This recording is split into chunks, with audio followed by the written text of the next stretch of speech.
Señor los bendiga. Vamos a hablar esta noche de la fuente de bronce, un tema por allá tomado del Antiguo Testamento, donde nos dice la palabra del Señor así. Habló más Jehová a Moisés diciendo, harás también una fuente de bronce con su base de bronce para lavar, y la colocarás entre el tabernáculo de reunión y el altar, y pondrás en ella agua. Y de ella se lavarán Aarón y sus hijos las manos y los pies.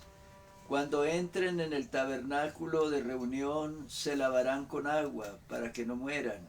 Y cuando se acerquen al altar para ministrar, para quemar la ofrenda encendida para Jehová, se lavarán las manos y los pies para que no mueran, y lo tendrán por estatuto perpetuo, él y su descendencia, por sus generaciones.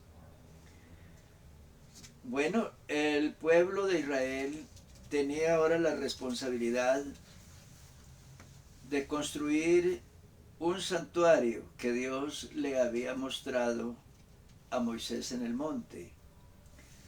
Y le dijo que debía hacerlo tal como el modelo que él había visto en la montaña, sin omitir nada, sin extralimitarse en nada.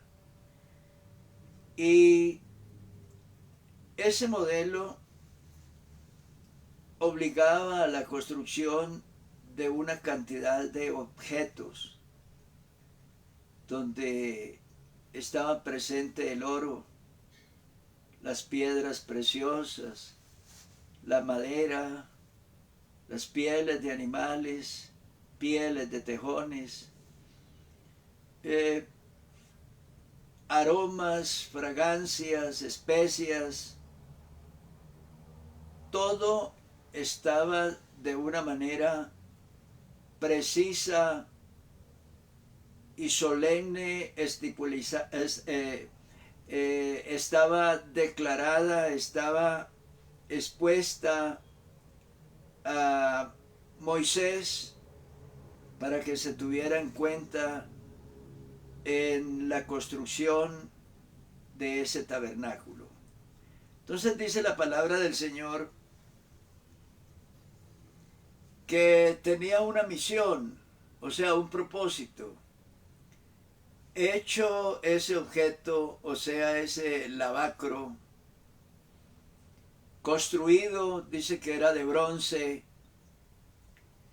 los sacerdotes, o sea, Moisés tenía que exigirle a los sacerdotes, Aarón, no podían olvidar ese requisito, donde tenían que depositar agua en esa fuente, en ese lavacro. Y cada vez que los sacerdotes entraban para ministrar en el santuario, debían lavarse las manos y los pies.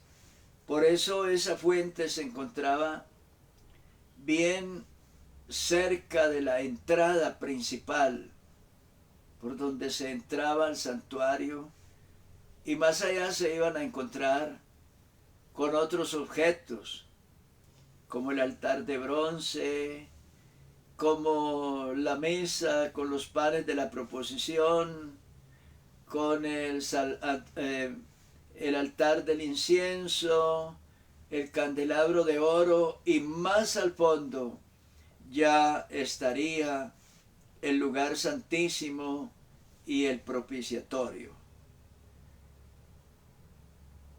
De ahí que debiera estar tan cerca de la puerta de entrada. El sacerdote venía del exterior, tenía que lavarse las manos y los pies.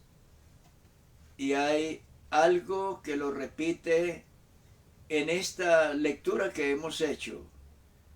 Y se lavarán los hijos de Aarón, Aarón y sus hijos, las manos y los pies, y dice, para que no mueran.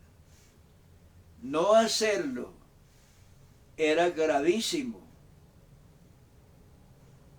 Entonces, vamos a hacer una especie de relato histórico de algo muy interesante con respecto a esta fuente.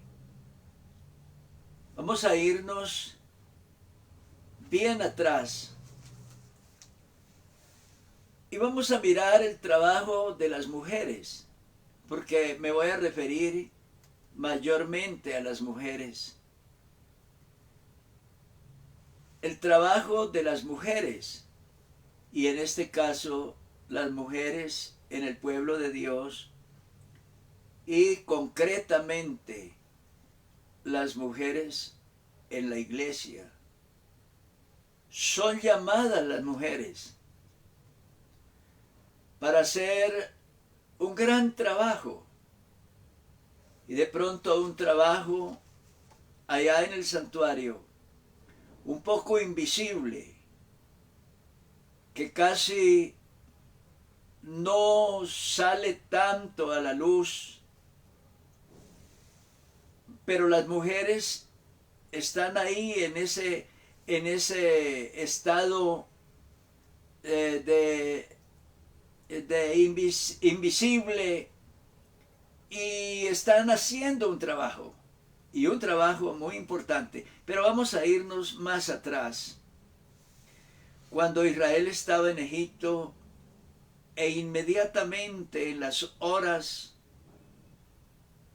anteriores a su salida de Egipto a la libertad, Dios le dice a Moisés y al pueblo de Israel, le dice, y yo daré a este pueblo gracia, o sea, a Israel, en los ojos de los egipcios, para que cuando salgáis no vayáis con las manos vacías. O sea, ellos eran esclavos, pobres, oprimidos, pero el Señor ahora está diciendo unas palabras de consolación, que ellos iban a salir con las manos llenas, que no iban a salir con las manos vacías, que iban a salir inmensamente ricos. ¿Cómo sería ese procedimiento? Dice la palabra del Señor. Sino que pedirá cada mujer a su vecina y a su huéspeda alhajas de plata, alhajas de oro y vestidos, los cuales pondréis sobre vuestros hijos y vuestras hijas, y despojaréis a Egipto. Lo único que las mujeres hebreas tenían que hacer era pedirle a las mujeres egipcias oro, plata, prendas, alhajas, zarcillos, cadenas, turbantes, brazaletes y prendas de vestir para sus hijas y para sus hijos. Parece un poco incómodo. Nosotros necesitamos recursos para el sostenimiento de la iglesia, el sostenimiento de la obra de Dios. Hay iglesias que se sostienen en un lugar donde pagan arriendo, hay que pagar servicios y otra cantidad de cosas, de inversiones, de construcción, donde se necesita dinero, se necesita plata. El dinero está afuera, está en el mundo. Hay mucha gente rica. Y mira lo que dice la Biblia, que Dios pone en el corazón de personas de allá afuera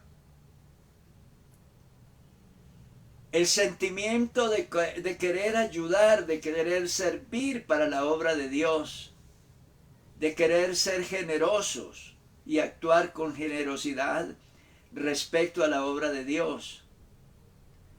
Y entonces en este caso, pues hay que pedir. Recordarán ustedes que la Biblia dice que el que pide recibe, y al que busca halla, y al que llama se le abrirá. Toca pedir, hermanos, hay que pedir. Dice la Biblia que entre todas esas cosas pedían además vestidos. Y salieron los hebreos inmensamente ricos. Ricos, porque pedían joyas de oro y joyas de muchísimo valor de las damas de Egipto, las más prestigiosas familias, aquellas damas más encumbradas de la sociedad egipcia, aportaron para ese pueblo que salía a la libertad. Vamos a mirar un aspecto feo, un aspecto triste, pero es necesario que pasemos por ahí en esta lectura, en esta meditación, porque estamos siguiendo, diríamos, el rastro histórico de esta fuente de bronce. Miremos esto, que es algo triste que sucedió.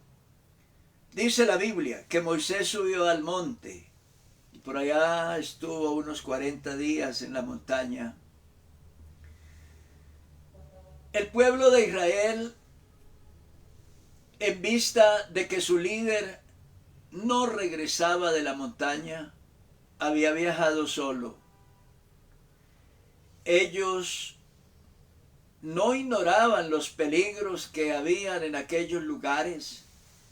Esos lugares eran lugares desérticos, donde abundaban las fieras, los animales ponzoñosos, alacranes, y además seguramente otros peligros del desierto, que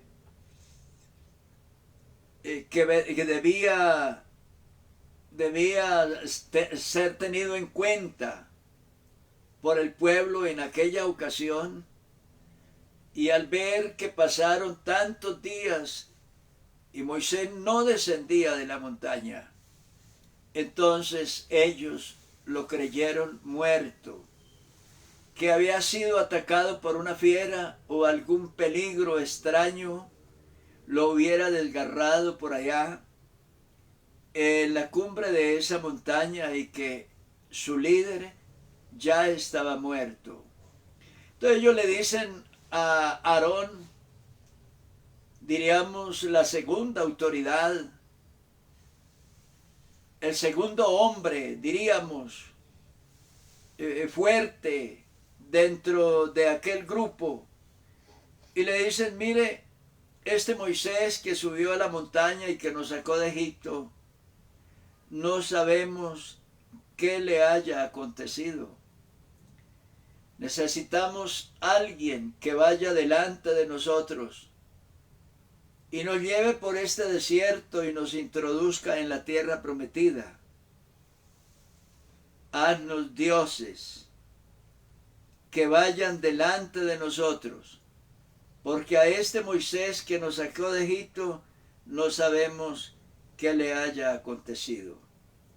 Quisieron la compañía de un Dios, pero no un Dios invisible como el Dios que los había sacado de Egipto. Era un Dios que, según se lo dijo a Moisés, un Dios que no se podía ver, pero que era real. Que era real y que, si bien es cierto, no se podía ver con estos ojos físicos, por la fe se podía contemplar y podía sentirse su presencia y su compañía y ver su poder manifestado, como lo expresa la Sagrada Escritura. Y de esa manera, cualquier sombra de duda, solo con la fe podía ser disipado. Pero ellos querían un Dios a quien ellos pudieran tocar y a quien ellos pudieran ver. Eso era lo que ellos querían en este momento crítico de su espiritualidad. En este momento, cuando la espiritualidad de ellos y la fe había bajado al punto más bajo, habían llegado a los umbrales de la misma idolatría de donde habían salido y la idolatría de los pueblos a donde iban a llegar. Dice la Biblia que ellos apartaron sus zarcillos de oro que estaban en las orejas de las mujeres. Todas aquellas prendas de oro, zarcillos, brazaletes, pendientes, los entregaron a Aarón, y con otros artesanos que allí se encontraban, fundieron todos esos materiales y construyeron, imagínese usted, un becerro de oro. Entonces,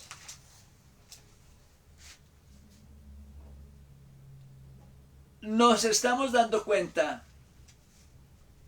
que parte del oro y de aquella riqueza que salió de Egipto y que con generosidad las mujeres egipcias donaron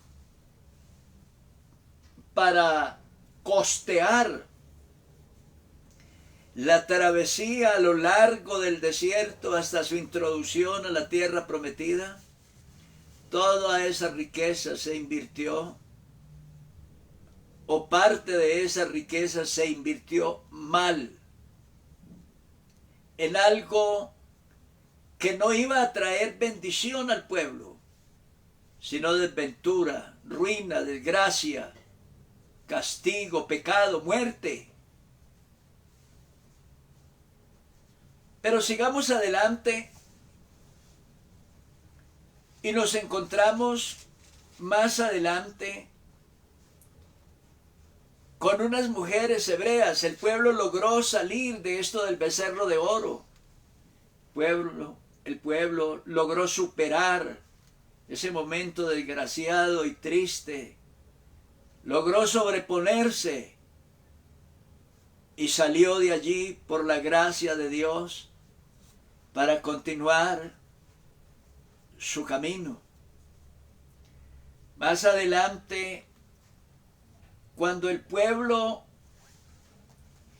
está ya en la construcción del tabernáculo, aparecen las mujeres israelitas. Dice la Biblia: además, todas las mujeres sabias de corazón hilaban con sus manos y traían lo que habían hilado, azul, púrpura, carmesí o lino. Y todas las mujeres cuyo corazón las impulsó en sabiduría hilaron pelo de cabra. Ahí vemos las mujeres trabajando. mujeres artesanas, trabajando, haciendo cosas con sus manos. Dice que eran mujeres sabias de corazón y de manos. Hacían objetos para el santuario y los traían como ofrenda al santuario de Dios. Escuchen, hermanas, ustedes que están por ahí escuchando, prestando atención a este tema. El primer punto era ir y pedir a las mujeres egipcias. Dios pone en el corazón de las egipcias donar para la obra de Dios y usted ir a pedir. Y luego eso que den las mujeres egipcias, usted consagrarlo para la obra de Dios, para la obra del ministerio, para la obra, para la causa de la predicación del evangelio y el engrandecimiento del reino de Dios en la tierra. No cometer torpezas, tomar aquellas cosas que son del santuario para otros fines o propósitos. No torcer los propósitos, los objetivos con los cuales Dios lo que quiso fue financiar de esa manera el bienestar del pueblo de Israel y todos los años que pasaría en el desierto hasta su arribo, hasta su llegada a la tierra prometida. Luego dice la palabra de Dios más adelante: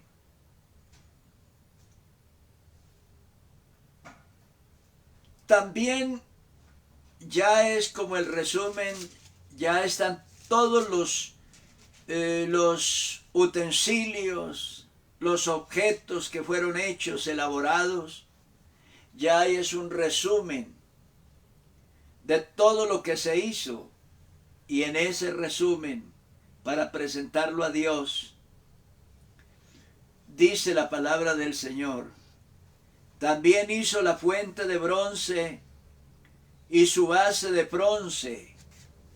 Escuche esto que me gusta tanto, de los espejos de las mujeres que velaban a la puerta del tabernáculo de reunión.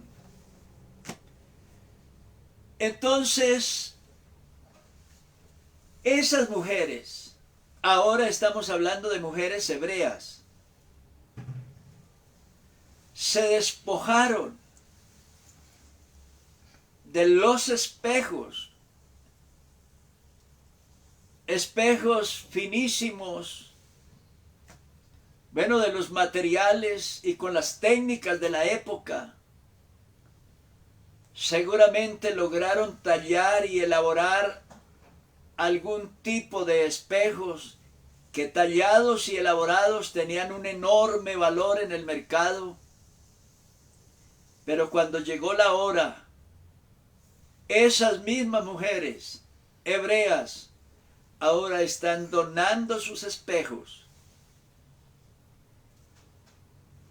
Y esos espejos los iban seguramente a triturar, a moler, no sé de qué manera, y los iban ahora a convertir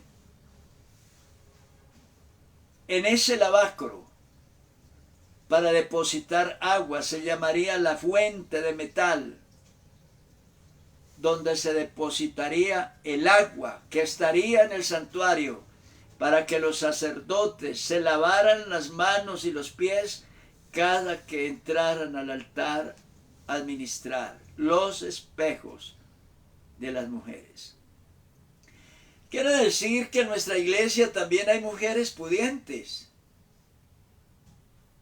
Seguramente hay mujeres que han logrado acumular grandes fortunas, trabajo, empleo, empresas, ganan muy buen dinero, tendrán depósitos en los bancos, tendrán mucha plata, tienen para viajar por el mundo, para ir a otros países. En otras palabras, dijéramos, tienen para derrochar, gastando en viajes y en lujos. Aquí la Biblia dice que esas mujeres se despojaron de aquellos lujos femeninos y los entregaron para el santuario y para la obra del Señor. No sé si estas palabras están llegando al corazón de las egipcias, pero también al corazón de las hebreas. Hay que contribuir para la obra de Dios. Si hay que pedir, toca pedir. Si hay que trabajar con las manos y con la inteligencia para hacer cosas para la obra de Dios, hay que hacerlo. Pero si tenemos que despojarnos de cosas y ofrendarlas para la obra de Dios, darlas para el altar de Dios, para el engrandecimiento de la obra de Dios, para la causa de Cristo, estoy invitando también a esas mujeres que quieran hacer ese trabajo y Dios las bendecirá. Señor te bendiga, que pases una feliz noche